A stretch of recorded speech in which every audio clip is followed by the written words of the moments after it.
या 15 वर्षे इथं आमदार असलेल्या आमदारांनी या साईनगरमध्ये काय केलं तुम्ही पाहाल. आत्ताही काही भागामध्ये गेलं तर लोक सांगतात की ताईंनी केलेला रस्ता होता, ताईंनी केलेलं एक काम होतं, त्याच्यानंतर काही झालं नाही. म्हणजे तुमच्याजवळ एवढा पैसा येतो, तो पैसा जातो कुठं? खऱ्या अर्थानं याचं ऑडिट करण्याची गरज आहे. आणि या पुढच्या काळामध्ये आम्ही ठरवलेलं आहे की शासनाचा जेवढा निधी आला आहे त्याचं ऑडिट करण्याची खऱ्या अर्थानं गरज आहे. शासन एवढा पैसा देतो, पण ते पैसे चालले कुठं? शासकीय पैसा आपण घेऊन चाललो का आपल्या काय म्हणतो आपण ते हनुमानगडीवर घेऊन चाललो का?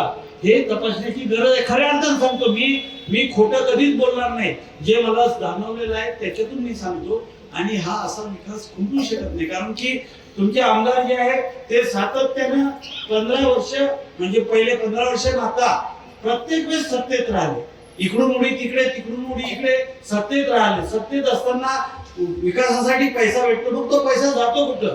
हनुमानगडीवर होत आहे अशा पद्धतीचा आरोप जे आहे संजय खोडके यांनी केले, काय सांगा? संजय खोडकेंचं डोकं जाग्यावर नाही आहे, त्यांचं मानसिक संतुलन बिघडलेलं आहे. आणि या मानसिक संतुलनामध्ये ते देवावरही अशा खालच्या स्तरावर उतरतात. राजकारणामध्ये देव तरी सोडला पाहिजे.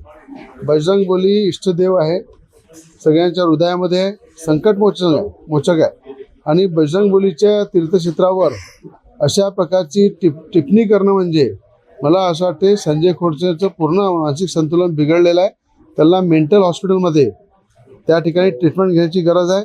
आज अशा प्रकारे अमरावती जिल्ह्यामध्ये या विदर्भामध्ये बजरंगबलींची 111 फूट उंच मूर्ती ज्या ठिकाणी स्थापित होत आहे, ज्या ठिकाणी संपूर्ण अमरावतीकर हनुमानगडीच्या नावाने त्या ठिकाणी श्रद्धेने पाहतात, त्या श्रद्धास्थानावर टीका करणं हे याचं त्यांना खऱ्या अर्थानं भोगावं लागेल.